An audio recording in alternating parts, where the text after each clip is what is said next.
A Igreja Católica Romana declara que sua origem é a morte, ressurreição e ascensão de Jesus Cristo em aproximadamente 30 depois de Cristo. A Igreja Católica proclama a si própria como a Igreja pela qual Jesus Cristo morreu. A Igreja que foi estabelecida e construída pelos apóstolos. É esta a verdadeira origem da Igreja Católica. Pelo contrário, mesmo uma leitura superficial no Novo Testamento irá revelar que a Igreja Católica não tem sua origem nos ensinamentos de Jesus ou de seus apóstolos. No Novo Testamento, não há menção a respeito do papado, adoração a Maria. Portanto, se a origem da Igreja Católica não está nos ensinamentos de Jesus e seus apóstolos, como registrado no Novo Testamento, qual a verdadeira origem da Igreja Católica? Veja agora no Coisas da Net.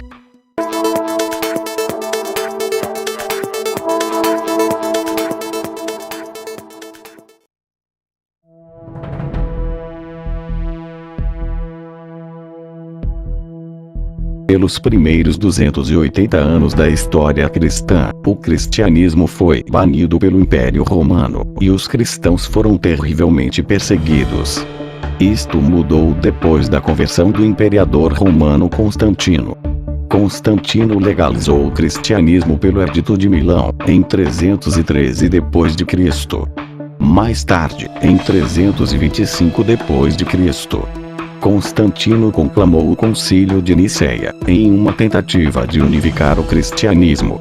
Constantino imaginou o cristianismo como uma religião que poderia unir o Império Romano, que naquela altura começava a se fragmentar e a se dividir. Mesmo que isto aparente ser um desenvolvimento positivo para a Igreja cristã, os resultados foram tudo menos positivos. Logo Constantino se recusou a abraçar de forma completa a fé cristã, mas continuou com muitos de seus credos pagãos e práticas. Então, a Igreja cristã que Constantino promoveu foi uma mistura de verdadeiro cristianismo e paganismo romano. Constantino achou que, com o Império Romano sendo tão grande, vasto e diverso, nem todos concordariam em abandonar seus credos religiosos e abraçar o cristianismo. Então, Constantino permitiu, e mesmo promoveu a cristianização de crenças pagãs. Crenças completamente pagãs e totalmente não bíblicas ganharam nova identidade cristã. Segue-se alguns claros exemplos disso.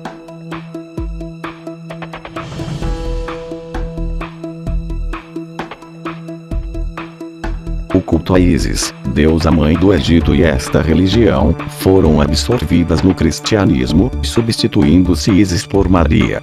Muitos dos títulos que eram usados para Ísis, como Rainha dos Céus, Mãe de Deus e Theotokos, a que carregou a Deus, foram ligados a Maria. A Maria foi dado um papel exaltado na fé cristã, muito além do que a Bíblia a ela atribui, com o fim de atrair os adoradores de Ísis para uma fé que, de outra forma, não abraçariam. Na verdade, muitos templos a Ísis foram convertidos em templos dedicados a Maria.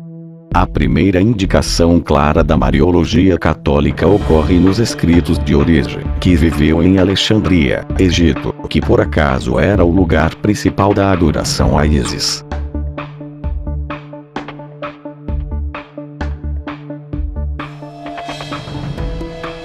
O mitraísmo foi uma religião no Império Romano do 1º ao 5º século depois de Cristo. Foi muito popular entre os romanos, em particular entre os soldados romanos, e foi possivelmente a religião de vários imperadores romanos. Mesmo que jamais tenha sido dado ao mitraísmo um status oficial no Império Romano, foi de fato religião oficial até que Constantino e imperadores romanos que o sucederam substituíram o mitraísmo pelo cristianismo. Uma das principais características do mitraísmo era a refeição sacrificial, que envolvia comer a carne e beber o sangue de um touro. Mitras, o deus do mitraísmo, estava presente na carne e no sangue do touro, e quando consumido, concedia salvação àqueles que tomavam parte da refeição sacrificial. O mitraísmo também possuía 7 sacramentos, o que faz com que as semelhanças entre o mitraísmo e o catolicismo romano sejam tão numerosas que não as podemos ignorar. Constantino e seus sucessores encontraram um substituto fácil para a refeição sacrificial do mitraísmo no conceito da ceia do Senhor/comunhão cristã. Infelizmente, alguns cristãos primitivos já haviam ligado o misticismo à ceia do Senhor, rejeitando o conceito bíblico de uma simples e adorativa rememoração da morte e sangue derramado de Cristo. A romanização da ceia do Senhor completou a transição para a consumação sacrificial de Jesus Cristo, agora conhecida como a Missa Católica/Eucaristia.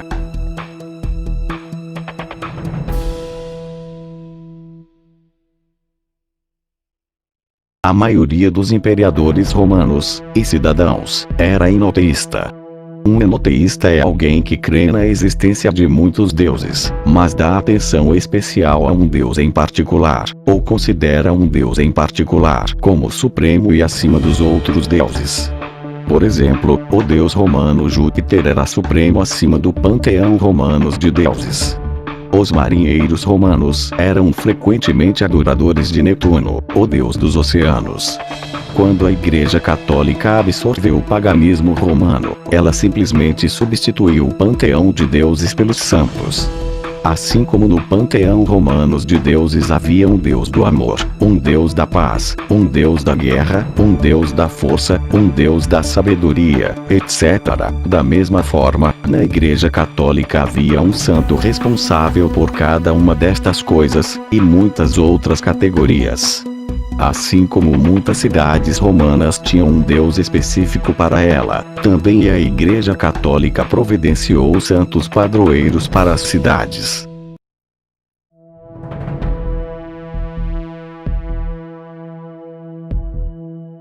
A supremacia do bispo romano, o papado, foi criada com o apoio de imperadores romanos. Com a cidade de Roma sendo o centro do governo para o Império Romano, e com os imperadores romanos vivendo em Roma, a cidade de Roma alcançou proeminência em todos os aspectos da vida. Constantino e seus sucessores deram apoio ao bispo de Roma como governante supremo da Igreja.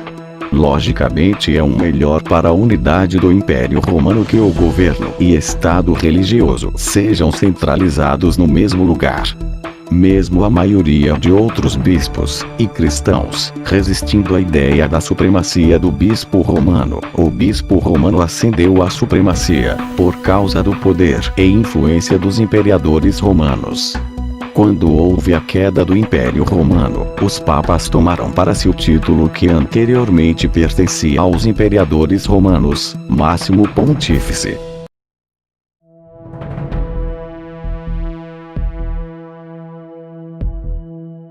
A origem da Igreja Católica é a trágica mistura de cristianismo com religiões pagãs que o cercavam.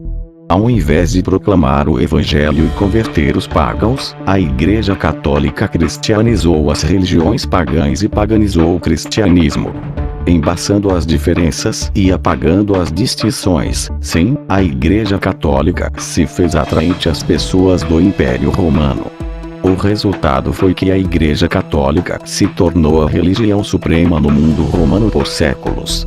Contudo, um outro resultado foi a mais dominante forma de apostásia cristã do verdadeiro Evangelho de Jesus Cristo e da verdadeira proclamação da Palavra de Deus. 2 Timóteo 4:3-4 declara: porque virá tempo em que não suportarão a sã doutrina, mas, tendo comichão nos ouvidos, amontoarão para si doutores conforme as suas próprias concupiscências, e desviarão os ouvidos da verdade, voltando às fábulas. É isso aí, galerinha. Se inscreva no canal, compartilha, e dá um joinha para dar uma força. Valeu!